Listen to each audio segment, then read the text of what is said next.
Bularak açtım ellerimi, avuçlarıma bakıp bakıp boynunu büktüm. Bir falcı bularak açtım ellerimi, avuçlarıma bakıp bakıp boynunu büktüm.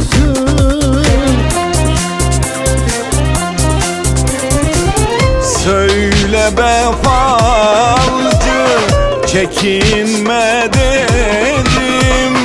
Söyle be falcı, çekinme dedim. Biliyorsun zaten dedi, bahtın kara senin belli. Yazmış bunu Mevlam sana, değiştirilmez hiçbir yönü, garibim o. Ben kötü kaderin sahibi değil, vefasız yarın kurban oldum. Ne suçum günahım vardı Tanrım, bütün dertlerin durağı oldum.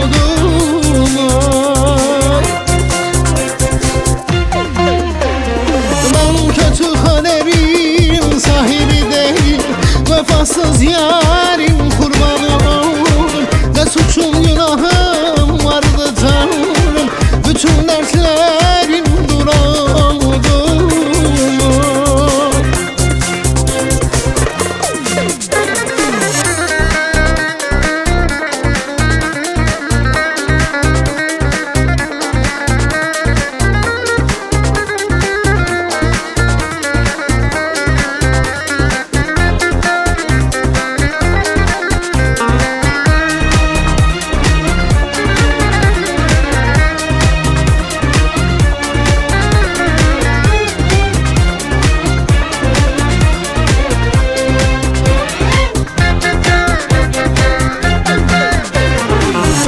Yaratırken ben kuluna kötü kader mi yazdın alnıma?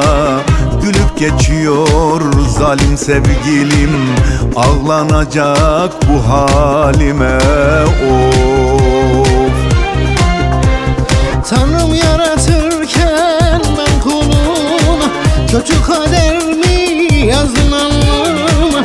Gülüp geçiyor zalim sevgilim, ağlanacak bu halime of. Söyle be falcı, çekinme dedim. Söyle be falcı, çekinme dedim.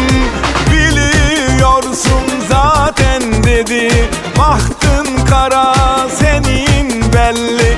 Yazmış bunu Mevlam sana, değiştirilmez hiçbir yönü, garibim o.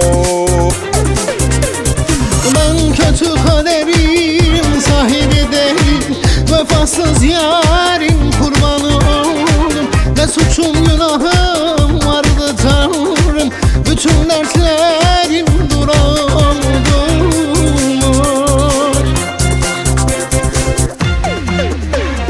Ben kötü kaderin sahibi değil, vefasız yarın kurbanı oldum. Ne suçum günahım vardı Tanrım, bütün dertlerin durağı oldum of. Ben kötü kaderin sahibi değil, vefasız yarın